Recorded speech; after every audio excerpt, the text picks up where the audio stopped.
እንበለ ደዌ ወሕማም እንበለ ጻማ ወድካም አመ ከመ ዮም ያብጽሐነ ያብጽሐክሙ እግዚአብሔር በፍስሐ ወበሰላም ለብርሃነ ትንሣኤሁ ቅድስት። የተከበራችሁ የእግዚአብሔር ቤተሰቦች፣ የተዋህዶ ልጆች እንደምን አደራችሁ?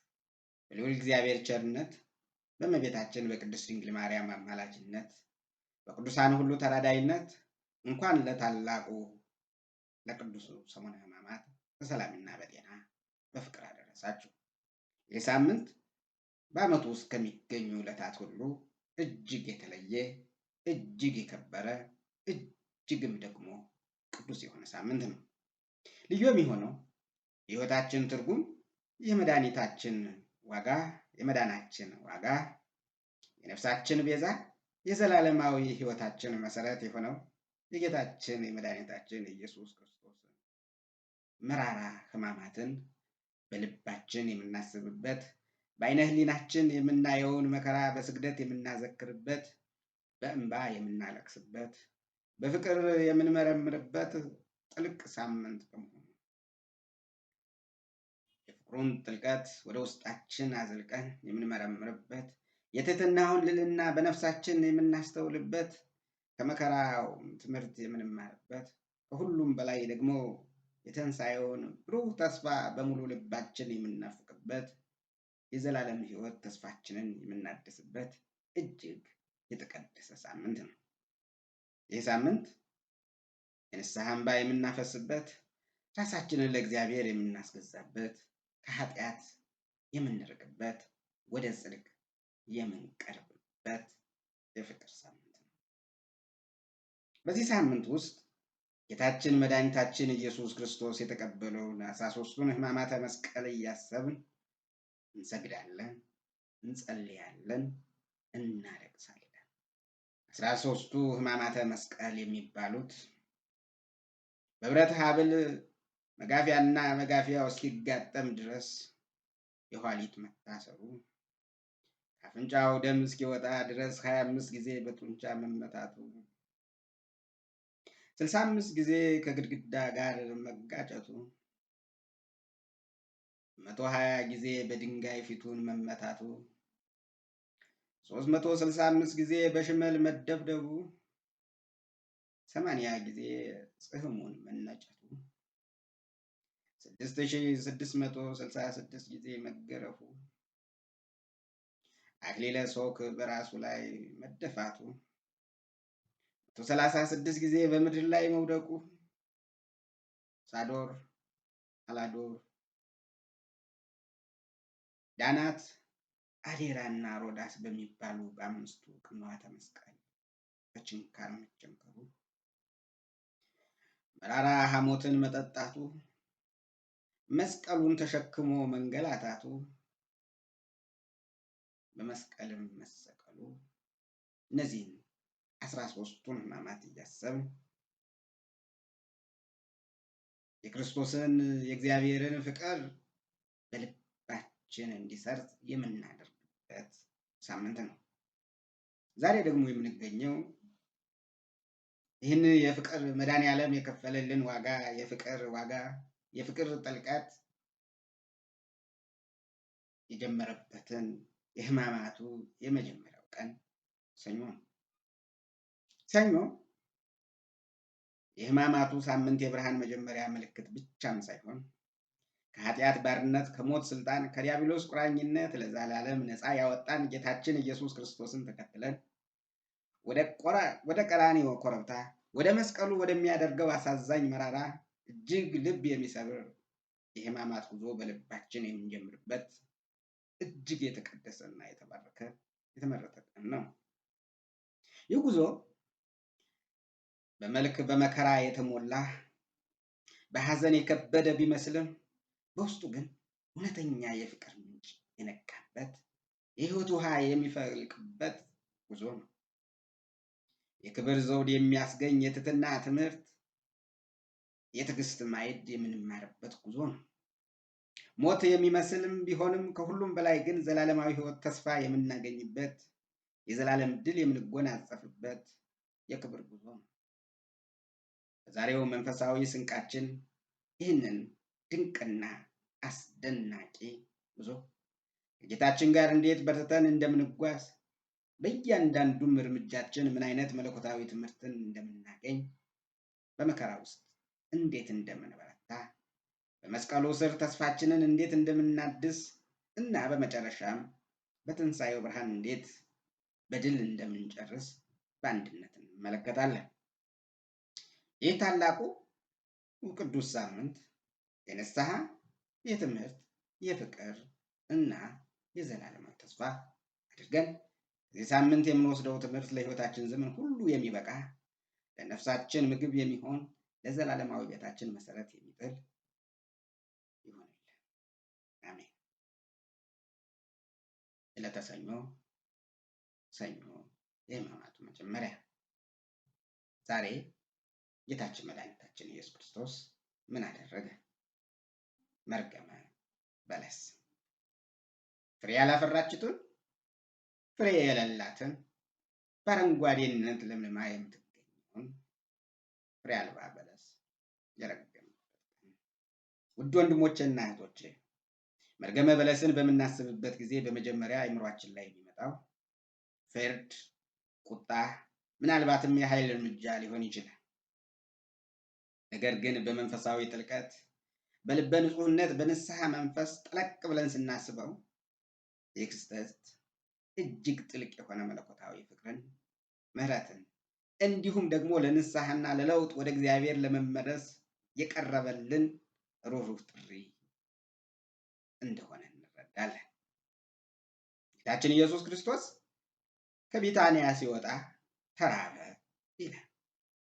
የአምላካችን መድኃኔዓለም ኢየሱስ ክርስቶስ ፍጹም ሰው ፍጹም አምላክ ነውና በሰውነቱ ተራበ፣ ተጠማ፣ ደከመ፣ ተኛ፣ አንቀላፋ እየተባለ ይነገርለታል።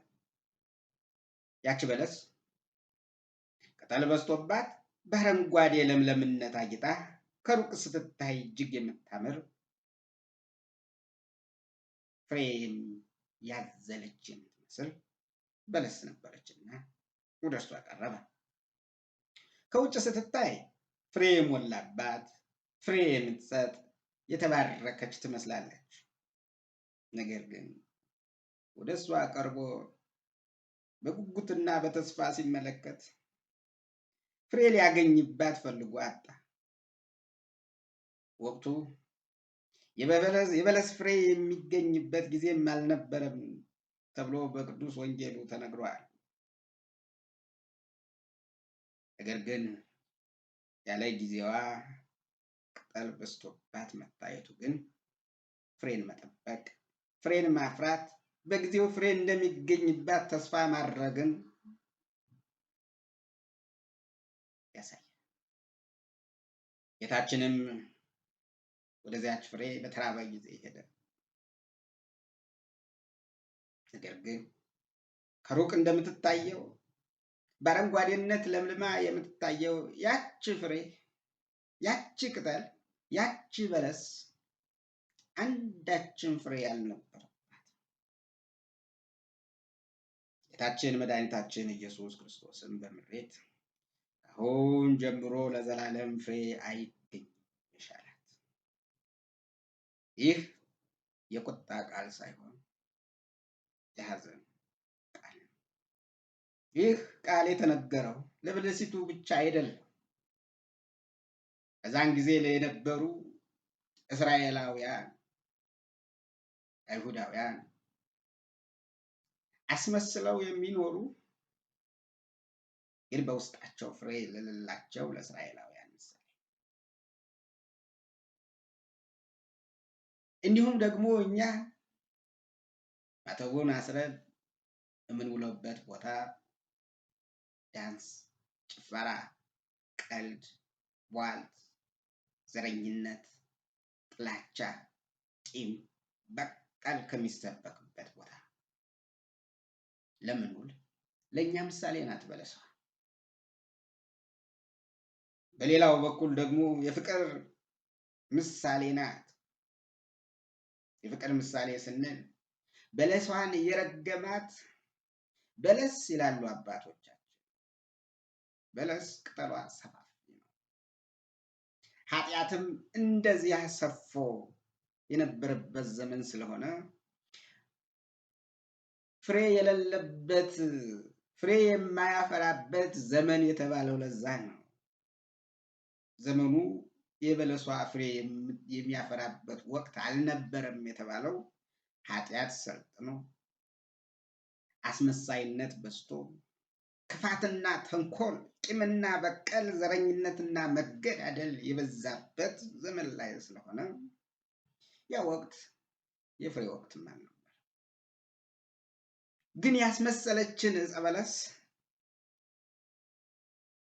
ፍሬ ባገኝባት ብሎ መድኃኒዓለም ኢየሱስ ክርስቶስ ሄደ። ሲያያትም የላትም። ስለዚህ በዚያው ረገማት።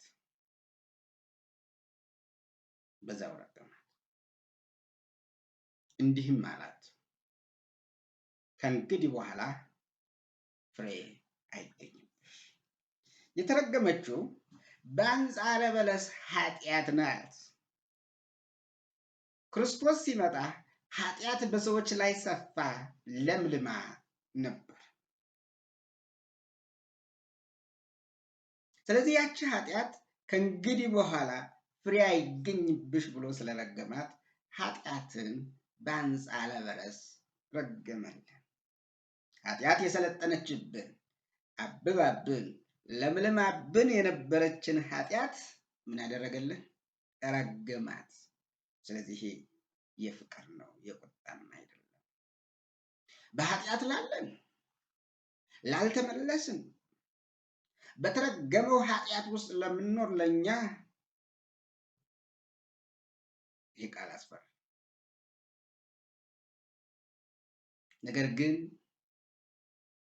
ከኃጢአት ወጠን የእግዚአብሔር ልጅነትን አስበን ወደ እግዚአብሔር የተመለስን ወደ ንስሐ ወደ እግዚአብሔር የቀረብን ለቀረብን ሰዎች ግን ምሕረት ነው። ኃጢአት እንዳይሰለጥን ተረግሟልና ኃጢአት ጉልበት እንዳይኖረው አድርጓልና ከእንግዲህ ፍሬ አይገኝብሽ። በአንጻረ በለስ ኃጢአትን ረገማት።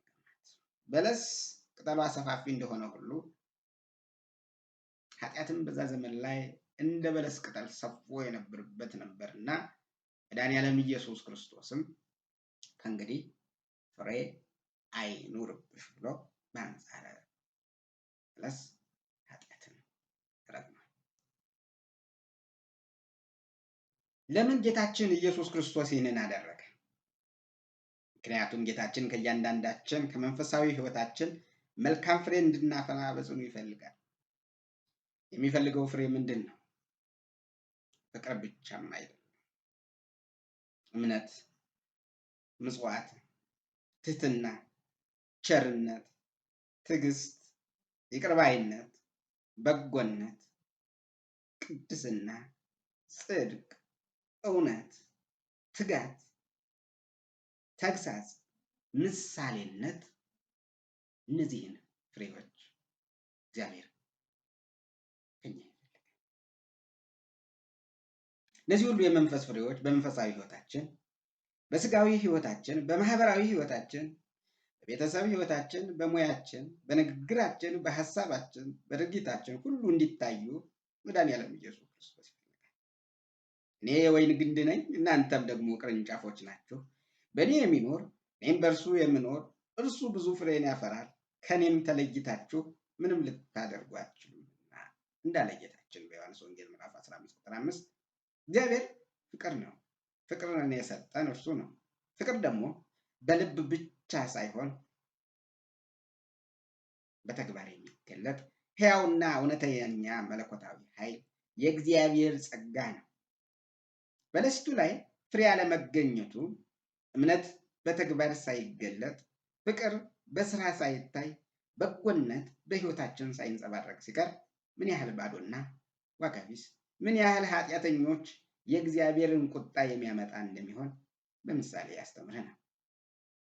ውጫዊ ማንነታችን ብቻ አምሮና ተውቦ በውሸት ሃይማኖት ተሸፍኖ በስም ብቻ ክርስቲያን ተብለን ከውስጣችን የመንፈሳዊ ፍሬ ጎደለን ከሆነ ጌታችን እንደረገማት በለስ ሆነናል ማለት ነው።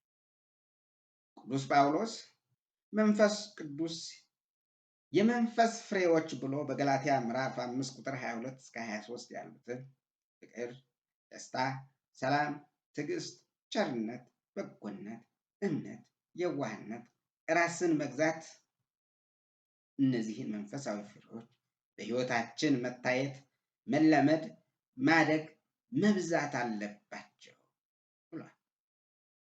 ፍሬ አልባነት መንፈሳዊ ድህነት ነው፣ ከእግዚአብሔር መራቅን የሚያመጣ። ውድ ክርስቲያኖች፣ ፍሬ አልባ መንፈሳዊ ድህነት ብቻ ሳይሆን መንፈሳዊ ሞትም ጭምር ነው። ፍቅር የሕይወታችን መሰረት ብቻ አይደለም። የሕይወታችን ፍሬ የዘላለማዊ ሕይወታችን መዳረሻ፣ የደስታችን ምንጭ ጭምር ነው። ፍቅር ለእግዚአብሔር ፍቅር፣ ለባልንጀራ ፍቅር፣ ለጠላት ስም እንኳ ፍቅር መስጠት ግድ ነው። ይህንንም መለኮታዊ ፍቅር በሕይወታችን በተግባር ስናሳይ ነው እውነተኛ የክርስቶስ ተከታይ፣ እውነተኛ ክርስቲያን፣ እውነተኛ የእግዚአብሔር ልጅ፣ የብርሃን ልጅ የሚሆን። ሰኞ ዕለት ጌታችን ያስተማረው ይህን ነው። እውነተኛ ፍጹም መለኮታዊ ፍቅርን ነው። ፍቅር በቃል በስሜትና በሐሳብ ምኞት ብቻ ሳይሆን በተግባር፣ በስራ፣ በምግባር፣ በኑሮ ሊገለጥ ይገባል። ፍቅር መልካም ፍሬን ያፈራል። ፍቅር ዘላለማዊ ሕይወትን ያፈራል። ፍቅር ዘላለማዊነትን ያወርሳል። እንደ በለስቱ በውጫዊ ቅጠል በውሸት ትዕቢት በስመ ክርስትና ብቻ አንታል። በውስጣችን እውነተኛ መንፈሳዊ ፍሬ ነው። ልባችንንም እንመርምር። እኛስ የፍቅር ፍሬ፣ የእምነት ፍሬ፣ የበጎነት ፍሬ፣ የቅድስና ፍሬ፣ የትህትና ፍሬ፣ የይቅር ባይነት ፍሬ እያፈራን ይሆን ወይስ በቅጠል ብቻ አምረን ፍሬ አልባ ሆነናል? ለእግዚአብሔር ያለን ፍቅር በቤተ ክርስቲያን በመገኘት በውጫዊ ስርዓት ብቻ ይገለጻል ወይስ በቃሉ መኖር፣ ትእዛዙን መጠበቅ፣ ፈቃዱን መፈጸም፣ በየቀኑ ኃጢአትን መጸየፍ፣ ከክፉ መራቅ፣ በጎ ስራን መስራት እንዴት ይገለጣል? ለባልንጀራችን ያለን ፍቅር በንግግር ብቻ ይታያል ወይስ በተግባር በመርዳት፣ በመደገፍ፣ በማጽናናት፣ በመጎብኘት፣ በመመገብ፣ በማልበስ፣ በማስተማር፣ በመምከር፣ ይቅር በመባባል፣ በመታረቅ ነው የሚታየው? ይህንን ዛሬ በህሊናችን ፊት በቁጭትና በንስሐ በእንባ በስግደት እንፈትሽ። ፍቅር የጎደለበት ቦታ ካለ በንስሐ እንታጠብ። በእንባችን ምድራችንን እናርስ። በፍቅር እንሞላ። ፍቅርን እንዝራ። ፍቅርን እናብዛ። ፍቅር የህይወታችን ብርሃናችን ነው። ፍቅር ዘላለማዊ ቤታችን ነው። የዘላለማዊ ደስታችን ምንጭ፣ የደህንነታችን ዋስትና ነው። ከቅጠልነት ወደ ፍሬነት እንለወጥ። ከውጫዊው ወደ ውስጣዊነት እንለወጥ። ልባችንን ለእግዚአብሔር እንስጥ። ይህ መጀመሪያ ጌታችን ኢየሱስ ክርስቶስ በዕለተ ሰኞ ያደረገው የሰራው መርገመ በለስ ሲሆን፣ ሁለተኛ በዚህ ቀን ያደረገውና ያከናወነው አንጽሖተ ቤተ መቅደስ ነው። ጌታችን ኢየሱስ ክርስቶስ ወደ ቅዱሱ ቤተ መቅደስ በታላቅ ግርማና መለኮታዊ ስልጣን ሲገባ ነጋዴዎች፣ ለዋጮች፣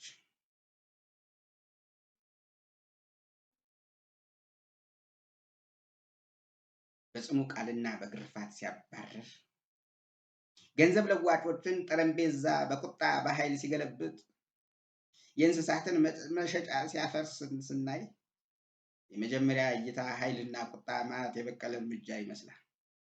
ነገር ግን ከዚህ የጽድቅ ቁጣና የመለኮታዊ ቅናት መንፈስ በስተጀርባ የማይነገር ጥልቅ ትሕትና እና ቅድስና፣ መለኮታዊ ጥበብ፣ የእግዚአብሔር ርኅራኄና ምሕረት በዚህ ውስጥ ይገኛል። ይህ ድርጊት የእግዚአብሔር ቅዱስነትና ቤተ መቅደሱንም የማክበር አስፈላጊነት፣ የልብን ንጽህና፣ መንፈሳዊ ሕይወትን ዋጋ ያስተምረናል። በቤተ መቅደሱ የጸሎት ቤት እንጂ የንግድ ቤት እንዳይሆን በማድረግ ቅድስናውንና ክብሩን ለመመለስ ነው። ቤተ መቅደሱን ያጸዳው በስልጣኑ ነው። በመለኮታዊ ኃይሉ ነው። በፈጣሪነቱ ስልጣን ነው። በሕግ አውጭነቱ ነው። በፈራጅነቱ ነው። ነገር ግን ለምን እንዲህ ያደረገ? ለእግዚአብሔር ቤት ለቅዱሱ ቤተ መቅደስ ክብርና ቅድስናውን ለመመለስ ቆርጦ ተነስቷል።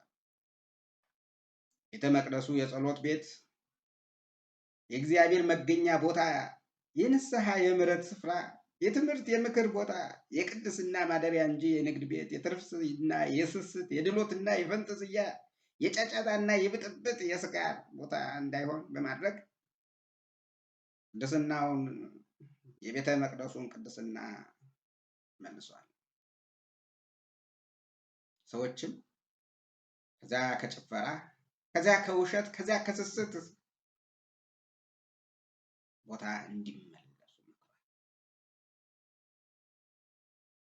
ስልጣን ሲኖርህ፣ ኃይል ሲኖርህ፣ እውቀት ሲኖርህ፣ ዝና ሲኖርህ፣ ገንዘብ ሲኖርህ፣ ጊዜ ሲኖርህ ለራስህ ጥቅም ለራስህ ክብር ሳይሆን ለእግዚአብሔር ክብርና ፍቃድ ብቻ መጠቀም፣ ትሕትናና ቅድስና ማለት የራስን ፍላጎት የራስን ጥቅም ወደ ጎን ትቶ የእግዚአብሔርን ክብር ፍቃድ አስቀድሞ መፈለግ፣ ለእግዚአብሔር ክብር መኖር፣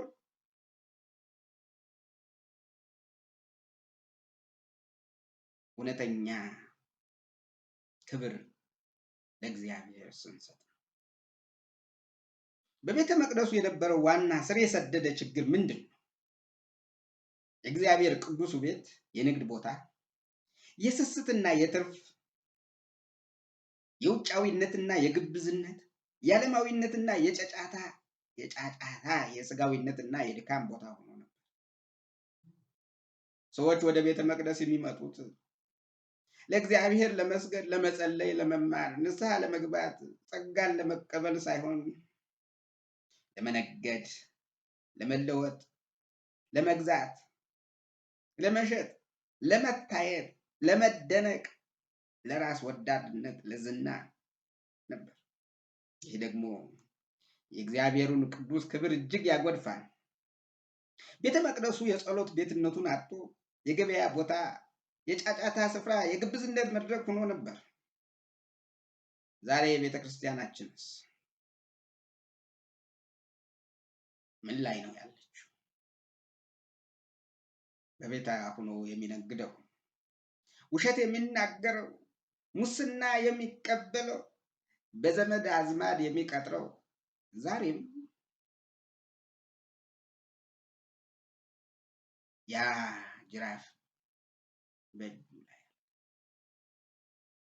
ቤቱ የጸሎት ሆኖ እያለ ጸሎት እንዳይጸልዩ፣ በረከት እንዳይገኝበት፣ ጸሎቱ እንዳያርግ የሚያሳድር ሙሰኛ፣ ገንዘብ ወዳጅ፣ ዘረኛ ዛሬስ ቤተ መቅደሳችንን ገበያ ያላደረጓትም?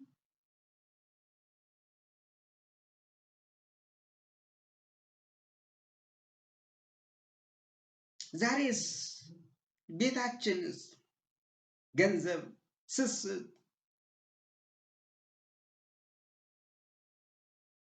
አልለያየንም? ሰላምና ፍቅር አላሳጣንም? የኔ ባይነት ዛሬስ የተቀደሰውን ትዳር አልበተንም? ልባችንስ አስተሳሰባችንስ ኑሯችንስ ለእግዚአብሔር ክብር እየኖር ነው ወይስ የራሳችንን ጥቅም፣ የራሳችንን ፍላጎት፣ የራሳችንን ዝና እያስቀደምን ነው? ልባችን የእግዚአብሔር ቤተ መቅደስ ነው። በአንደኛ ቆሮንቶስ ምዕራፍ 3 ቁጥር 16 ላይ እናንተ የእግዚአብሔር ቤተ መቅደስ እንደሆናችሁ የእግዚአብሔር መንፈስ እንዲኖርባችሁ አታውቁምን? ስለዚህ ይሄ ቤተ መቅደስ በንጽህና ተይዟል ወይስ የገበያ ቦታ፣ የስስት፣ የመለወጫ፣ የዝሙት፣ የዳንኪራ፣ የስካር መፈንጫ ሆኗል? ልባችንን ከዓለማዊ ቆሻሻ፣ ከኃጢአት ድፍ፣ ከግብዝነት መርዝ እናንጻ። ልባችን ለእግዚአብሔር መንፈስ ማደሪያ፣ ለጸሎትና ለትምህርት እንባ ማፍሰሻ፣ ለንስሐና ለእውነተኛ ፍቅር መገለጫ እናድርግ። ቅዱስ ዳዊት በመዝሙር 51 ቁጥር 10 ላይ አቤቱ ንጹሕ ልብን ፍጠርልኝ የቀናውን መንፈስንም በውስጤ አድስ እንዳለ የቆሸሸውን ቆሻሻ በስካር የቆሸሸውን በዝሙት የቆሸሸውን በሱስ የቆሸሸውን ማንነታችንን ጠርገን እንድናስወጣና ንጹሕ የእግዚአብሔር የተቀደሰ ቤት እንድናደርገው ቤተ መቅደስ እንድናደርገው ያስፈልጋል። ውድ ወንድሞቼና እህቶቼ ትሕትናና ቅድስና የክርስቶስ የሕይወት ዋና መገለጫው የቅድስናው መሰረት ነው። ትሕትና የቅድስና የመጀመሪያ እርምጃ ወደ ዘላለማዊ ክብር የሚወስድ የድል መሰላል ነው። ትዕቢት ግን በተቃራኒው የውድቀት መጀመሪያ፣ የዘላለም ጥፋት፣ የሲኦል መንገድ ነው። ትሕትና ራስን ዝቅ አድርጎ ለሌሎችን ከፍ ማድረግ፣ ለሌሎች ማሰብ፣ ለሌሎችን መርዳት፣ ለሌሎች መኖር፣ ለሌሎች መጸለይ፣ ሌሎችንም ይቅር ማለት ነው። ትሕትና የእግዚአብሔርን ቅዱስ ፍቃድ በደስታና በፍጹም ልብ መፈጸም፣ ለእርሱ ብቻ መገዛት ነው። ጌታችን በቤተ መቅደሱ ውስጥ ያስተማረን ይህንኑ ታላቅና ዘላለማዊ ትምህርት ነው። ትሕትና ከሁሉ በላይ ነው። ትሕትና የእግዚአብሔር ጸጋ፣ የእግዚአብሔር በረከት፣ የእግዚአብሔርን ምሕረት፣ የእግዚአብሔርን ፍቅር፣ የእግዚአብሔርን ይቅርታ ያመጣል። ትዕቢት ግን የእግዚአብሔርን ቁጣ፣ የእግዚአብሔርን ፍርድ፣ የእግዚአብሔርን ርቀት ያመጣል። ትዕቢት ከልባችን አስወግደን ትሕትናን እንልበስ፣ ትሕትናን እንማር፣ ትሕትናን እንለማመድ። ትሕትና የነፍሳችን እውነተኛ ጌጣችን፣ የዘላለም ሕይወታችን መሰረት፣ የዘላለማዊ ደስታችን ቁልፍ፣ የደህንነታችን ዋስትና ነው። ልባችንን ከትዕቢት አጽድተን በውብ ትሕትና እናስጌጠው። እግዚአብሔር ቤተሰቦች መድኃኔዓለም ኢየሱስ ክርስቶስ እነዚያን ነጋዴዎች ወንበራቸውን ገበታቸውን ገልብጦ በጅራፍ ገርፎ አስወጥቷቸዋል። ለምን? የቤተ መቅደሱ ቆሻሻ ሆነዋል። እኛ በጅራፍ ከመገረፍ ንጽህናና ቅድስናን ገንዘብ አድርገን ለቤቱ የሚገባንን ነገር ሆነን እንድንኖር እግዚአብሔር ቤተ መቅደሱ ህንፃ ቤተ ክርስቲያን፣ ቤተ መቅደሱ እኛው ነን። ቤተ መቅደሱ ህብረታችን። ይህንን በአግባብና በቅድስና በንጽህና ከስስትነት ከመለያየት ወጥተን አንድ ሁነን በፍቅር ኑረን ቤተ መቅደሱ ለእግዚአብሔር የሚሆን እንድናደርግ አምላካችን ይፍቀድልን። እንግዲህ በዚህ የሕማማት ጉዞ ሕማማቱን በየዕለቱ ራሱን የቻለ ነገሮች ቢኖሩትም የሕማማቱ መጨረሻ ግን የሕማማቱ ጉዞ ወደ ተስፋችን ምንጭ የሚያሳልፍ ነው። ይህ የሕማማት ጉዞ፣ ይህ የመከራና የሰቆቃ መንገድ፣ የመስቀል መንገድ የመጨረሻ ግቡ የተስፋ፣ የደስታ፣ የብርሃን፣ የዘላለም ሕይወት ጉዞ ነው። ምንም እንኳ ሰኞን በመከራ ቢጀምርም በመስቀል ላይ በሐዘን ቢቀጥልም፣ በዕለተ ዓርብ በመስቀል ላይ በሐዘን ቢቀጥልም፣ በመቃብር በጨለማ ቢጠናቀቅም የመጨረሻው ፍጻሜ ግን ትንሣኤ፣ ብርሃን፣ ድል፣ ዘላለማዊ ሕይወት፣ ዘላለማዊ ደስታ፣ ዘላለማዊ ክብር ነው። ጌታችን ኢየሱስ ክርስቶስ በመስቀል ላይ እጅግ መራር ሞትን ቢቀምስም፣ በመቃብር ቢቀበርም፣ በሲኦል ቢወርድም ወደ ሲኦል ቢወርድም ሶስተኛው ቀን ግን በታላቅ ኃይልና ስልጣን በክብር በግርማ ከሙታን ተለይቶ ተነስቷል። ሞትን በሞቱ ድል አድርጓል። ሲኦልን አሳፍሯል። ዲያብሎስን አሸንፏል። ጨለማን ብርሃን አድርጓል። ሐዘንንም ወደ ዘላለማዊ ደስታ ለውጧል። ይህ የዘላለም ተስፋችን ብሩህ፣ የማይጠፋ የማይደበዝዝ ምንጭ ነው። እኛም በተስፋ ድነናል። ሮሜ ምዕራፍ 8 ቁጥር 24። ትንሣኤ የሞት ፍጻሜ ሳይሆን የህይወት መጀመሪያ ነው። ውድ የእግዚአብሔር ቤተሰቦች የሕማማት ሳምንት የለቅሶና የሐዘን የለቅሶና የዋይታ ሳምንት ብቻ አይደለም። የንስሐ፣ የትጋት፣ የጾም፣ የጸሎት ሳምንትም ብቻ አይደለም። የተስፋ፣ የደስታ፣ የብርሃን፣ የትንሣኤ፣ የድል፣ የዘላለማዊ ህይወት ሳምንትም ጭምር ነው። በመከራ ውስጥ እውነተኛ የማይለወጥ ተስፋ አለ። በጨለማ ውስጥ የትንሣኤ ብርሃን ብሩህ ሆኖ ይታያል። የዘላለማዊ ህይወት ብርሃን አለ። በሞት ጥላ ስር እንኳን ዘላለማዊ ህይወት፣ የማይጠፋ የዘላለም ደስታ፣ የማይሻር ክብር አለ። ይህን የማይጠፋ የማያልፍ የማይደበዝዝ የተስፋ ብርሃን በልባችን በጽኑ ይዘን በጽናት በፍጹም እምነት በታላቅ ትሕትናና ትዕግስት ከጌታችን ከኢየሱስ ክርስቶስ ጋር የሕማማቱን መራራ መንገድ እንጓዝ። መስቀሉ የውርደት ሳይሆን የድል፣ የውርሰት ሳይሆን የክብር፣ የውርደት ሳይሆን የክብር፣ የሐዘን ሳይሆን የደስታ ምልክታችን ነው። መከራ የሐዘን ሳይሆን ወደ ዘላለማዊ ክብር የምንሻገርበት መግቢያ ቅዱስ በር ነው። መከራ ለክብር፣ ሞት ለሕይወት ድልድይ ነው። ሁለተኛ ቆሮንቶስ ምዕራፍ 4 ቁጥር 17 ላይ መከራችን የትንሽ ጊዜ ነው፣ ክብራችን ግን የዘላለም ታላቅነትን ይመዝናል ብሏል። የትንሣኤን ብሩህና የከበረ እጅግ ደስ የሚል ቀን በጉጉት በናፍቆት በደስታ በጸሎት እንጠብቅ። ትንሣኤ በእርግጥም እጅግ ቅርብ ነው። የትንሣኤው ታላቅና ዘላለማዊ ደስታ በእርግጠኝነትም ይመጣል። በዚህ እንጽና። የማይናወጥ የማይለወጥ ዘላለማዊ ተስፋ ተሞልተን ይህንን የተቀደሰ ታላቅ ሳምንት በጾም፣ በጸሎት፣ በስግደት፣ በእንባ፣ በምጽዋት፣ በንስሐ እንባ እየታጠብን ልባችንን ከኃጢአት ቆሻሻ እያነጻን ነፍሳችንን ለመንፈሳዊ ጥጥቅ እያስታጠቅን ለብርሃነ ትንሣኤው በደስታና በሙሉ ልብ በንጹህ መንፈስ ዝግጅት እንጠብቅ። በእርግጥም ትንሣኤ የዘላለም ብርሃን ይመጣል። ከጊዜያዊ ጨለማ ወደ ዘላለማዊ ብርሃን እንሻገራለን። ከጊዜያዊ ሞት ወደ ዘላለማዊ ሕይወት እንሻገራለን። ከጊዜያዊ መከራ ወደ ዘላለማዊ ደስታ፣ ወደማይነገረው ሐሴት፣ ወደማይጠፋ ክብር እንሻገራለን። ሮሜ ምዕራፍ 8 ከቁጥር 28 ላይ እግዚአብሔር ለሚወዱት ነገር ሁሉ ለበጎ እንደሆነ እናውቃለን እንዳለ ይህ የመከራን ሳምንት አስበን የትንሣኤውን ብርሃን እንድናይ እግዚአብሔር ይፍቀድልን። በዛሬ ዕለት መድኃኒታችን ኢየሱስ ክርስቶስ ሁለት ነገር አድርጓል። አንደኛ ቤተ መቅደሱን ያቆሸሹ